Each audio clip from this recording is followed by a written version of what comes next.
Police निरीक्षकांच्या केबिनमध्ये चाकू हल्ला. कराड शहर पोलीस ठाण्याचे वरिष्ठ पोलीस निरीक्षक BR पाटील यांच्या केबिनमध्येच एकावर चाकू हल्ला झाल्याची धक्कादायक घटना घडली. पूर्व वैमनस्यातून हा हल्ला झाला असून हल्ला करणाऱ्यास पोलीस निरीक्षक पाटील यांनी तत्काळ जागीच पकडल्याने पुढील अनर्थ टळला गेला. हल्लेखोराला पोलिसांनी अटक केली आहे. लखन भागवत माने वय 40 राहणार हजरमाची तालुका कराड असे चाकू हल्ला करणाऱ्या संशयिताचे नाव आहे. किशोर पांडुरंग शिखरे वय 27 हजरमाची तालुका कराड असे हल्ल्यातील जखमीचे नाव आहे.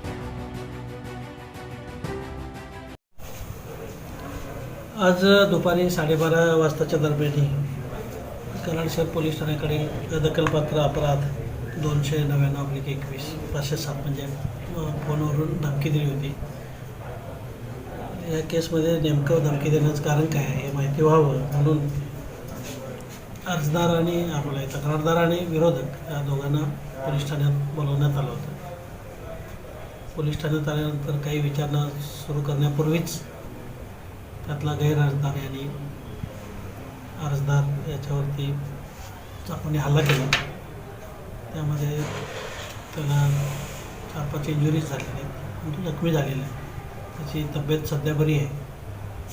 आम्ही इमिजिएट हस्तक्षेप करून त्याला ताब्यात घेतला. त्यामुळे पुढे होणारा अनर्थ टळलेला आहे असंच म्हणावं लागेल. जखमीची उपचार सुरू आहेत सध्या कृष्णा हॉस्पिटल या ठिकाणी. त्याची फिर्याद घेऊन कारवाई करायची तजवीज ठेवली.